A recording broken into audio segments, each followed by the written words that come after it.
Moving ahead on our journey of building a resume, let me help you assemble your resume because this is the time you need to get the yield out of your education.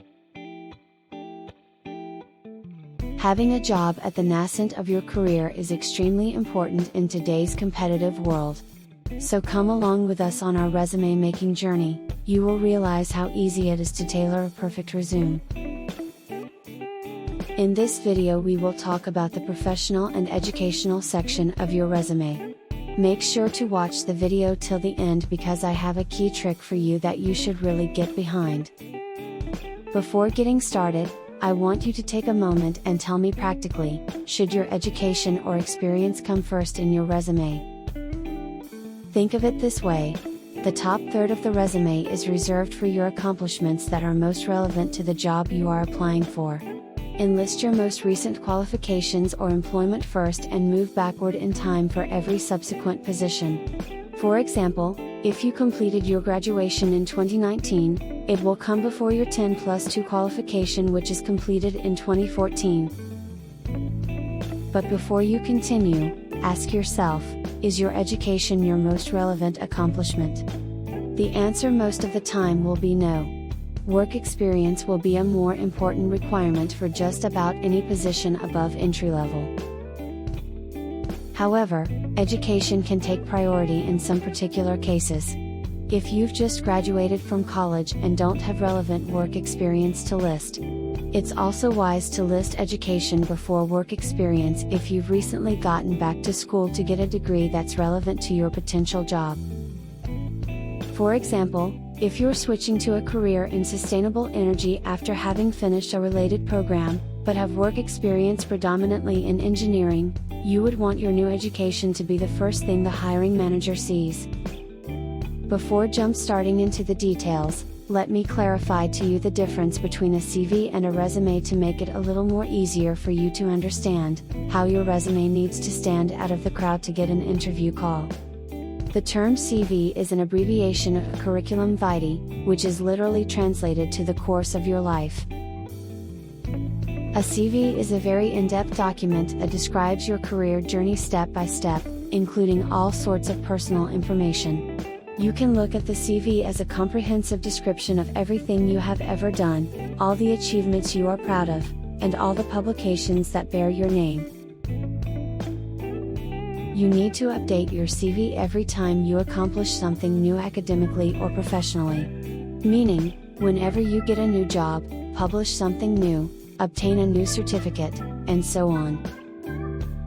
There is no rule of thumb on how long a CV should be, depending on the amount of experience. It can range from 2 to 8 pages. Whereas, a resume is a short, straight to the point, document created for the purpose of applying to a specific job. Unlike the CV, you should try to keep a resume as short as possible. In 99% of the cases, you want to keep your resume to 1 page max. If you have 15+ years of experience, or really believe that the extra information you can mention can add value to your application, you can make it 2 pages tops. In a resume, you only mention the aspects of your work experience and skills that are relevant to the job you are applying for. A good resume highlights specific contributions you have made in your previous work and showcases how your different skills can be useful for the position you are applying to. Coming to the most important part, your alma mater. Professional experience. Align the company and profile to the left and date and location to the right. It's the industry norm for most single-column resumes and recruiters usually look for them this way. Start off with your current or last held profile, reverse chronological resume. Mention a one-line description containing figures for all the companies where you have worked. Use crisp bullet points starting off with action verbs and bold important phrases and words throughout your professional experience section.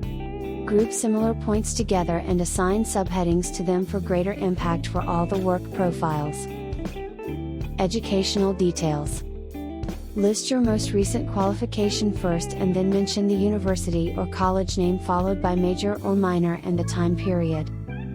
Mention your GPA only if it's 3 or above. If it's been more than 3 years since your graduation or if your GPA is less than 3.5, you can skip your GPA altogether. Provide details of academic projects that you completed only if you are an entry-level professional. Now it's time to reveal the trick, my friend. You know your resume isn't working if you aren't getting interviews, and if it isn't working for you, be flexible in switching it up until you find the right eye-catching combination of words and phrases. You've probably heard the advice that action verbs should be sprinkled throughout your resume. By starting each bullet point about your past experience with a powerful action verb, you draw hiring managers in and give them a concrete picture of your expertise. Certain action verbs are also likely to help your resume get past automated scanning tools. Be specific. One of the most important rules for using action verbs effectively is to choose them based on the jobs you're applying to. If you are a job seeker who wants to gain a leadership position, you want to describe both your skills and experiences using strong leadership action verbs such as advocated, bolstered, drove, engaged, elicited, and spearheaded.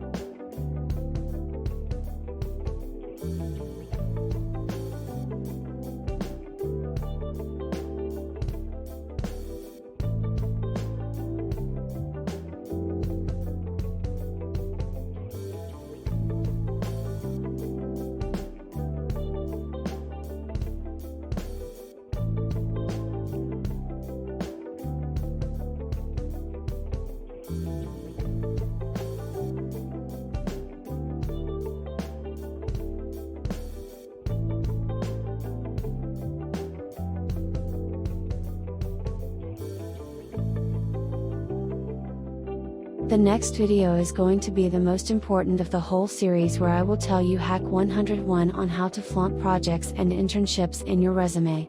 So do not forget to check it out.